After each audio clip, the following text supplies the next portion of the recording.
Si tú estás en la carne, tú puedes sentir el dolor, tú puedes sentir el tiempo. El tiempo se mide a través de la vida. Digamos que es el tiempo, la vida que tú tienes, no es más, ¿no es cierto? Es lo que te queda, porque el otro ya te lo gastaste.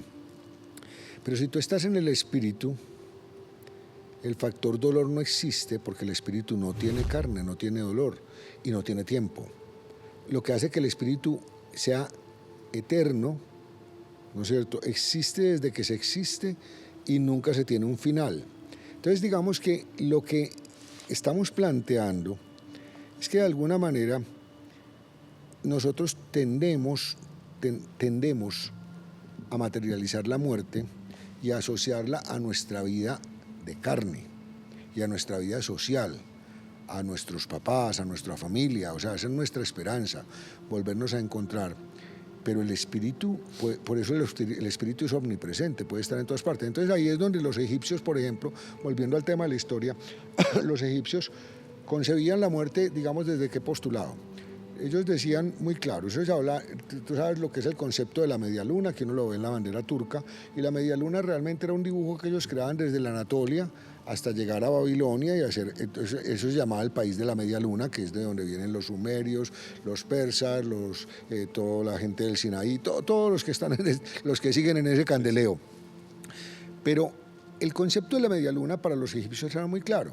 Ellos tenían un río, que es el Nilo, que viene desde el sur subiendo, ¿no es cierto? Entonces para ellos el sol nacía desde el oriente, ¿no es cierto?, y se ponía en el este, por eso el sol naciente, ¿no?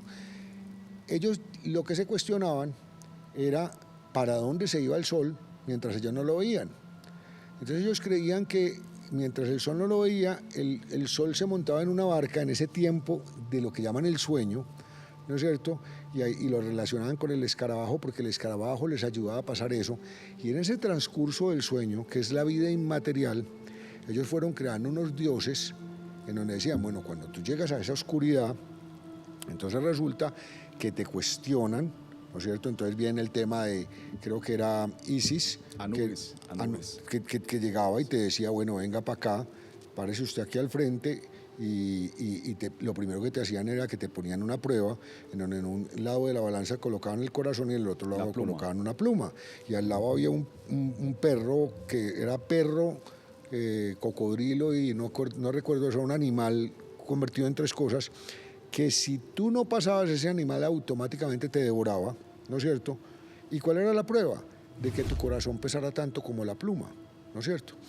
Si lograbas pasar, entonces pasabas al paraíso de ellos, que el paraíso de ellos era un Nilo.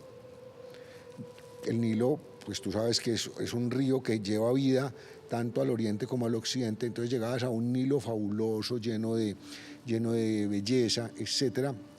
Pero entonces mira, digamos que empieza este postulado teológico, ¿no es cierto? Y ese lo asumen los faraones y después se lo trasladan a todo el pueblo.